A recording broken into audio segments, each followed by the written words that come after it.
Hello दोस्तों, नमस्ते। आप सबका स्वागत है हम सबके चैनल में। आज की कहानी एक गरीब किसान की है, तो चलिए कहानी की शुरुआत करते हैं। एक बार की बात है, एक बार एक अध्यापक एक संपन्न परिवार के शिष्य के साथ कहीं जा रहे थे, तो उस शिष्य को कुछ मजाक सूझी, क्योंकि उसको रास्ते में किसी गरीब किसान के जूते दिखाई दिए। उसने अध्यापक से कहा, गुरुजी, अगर हम इन जूतों को छुपा दे तो कितना मजा आएगा।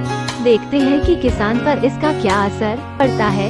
अब उसको तो मजाक सूझ रहा था, लेकिन गुरुजी ने कहा कि नहीं, गरीब इंसान के साथ इस तरह का भद्दा मजाक करना ठीक नहीं है। उसने कहा, क्यों ना हम इन जूतों में कुछ सिक्के डाल दें और देखें कि इसका इस गरीब किसान पर क्या प्रभाव पड़ता है। उन्होंने ऐसा ही किया। जैसे ही किसान अपना काम करके लौटा और उसने एक पाँव अपने जूते में डाला तो उसको कुछ कठोर सा महसूस हुआ। उसने अंदर हाथ डाला तो उसको कुछ सिक्के दिखाई दिए। वो थोड़ा आश्चर्य में पड़ गया। आसपास किसी को देखा तो कोई भी दिखाई नहीं दिया। वापस उसने दूसरा पैर अपने जूते में डाला और वापस उसको उसमें कुछ सिक्के दिखाई दिए। अब दोनों जूतों के सिक्कों को उसने अपने हाथों में रखा और प्रभु की तरफ इशारा किया है, प्रभु, पता नहीं किस भले मानुष ने सिक्के मेरे जूतों में छुपाए हैं, लेकिन जिसने भी छुपाए हैं उसको मेरी दुआ है, ताकि इन पैसों से मैं अपने बच्चों और पत्नी के लिए कुछ खाना और दवाइयाँ ला सकूंगा। और इतना बोलकर वह चला गया। इस बात को शिष्य और अध्यापक दोनों सुन रहे थे। अब अध्यापक ने शिष्य से पूछा कि अब तुम मुझे बताओ कि तुम्हें कैसा महसूस हुआ, तुम्हारी पहले वाली मजाक या मेरा ये तरीका। तो उसने कहा कि गुरुजी, मैं आपसे क्षमा चाहता हूँ।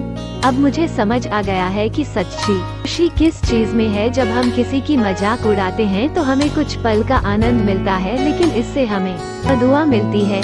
लेकिन अगर हम किसी की मुश्किल परिस्थिति में मदद करते हैं और जिसकी भी हम मदद करते हैं, लेकिन अंदर ही अंदर हमें पता है कि हमने उस इंसान की मदद की है, यही सच्ची खुशी है। जब हम दूसरों को खुशी देते हैं तो हमें सच्ची खुशी मिलती है। इसी तरह खुशियाँ बांटते रहिए, लोगों की मदद करते रहिए और दान देते रहिए। जिसके भी आप काबिल हो, जितना भी आपसे बन पड़े, दान करें, लेकिन दान जरूर करें।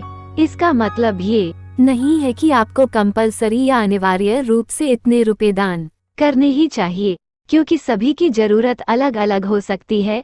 अगर आप किसी को पैसों का दान नहीं कर सकते तो कम से कम कुछ चीजों का दान तो कर ही सकते हैं।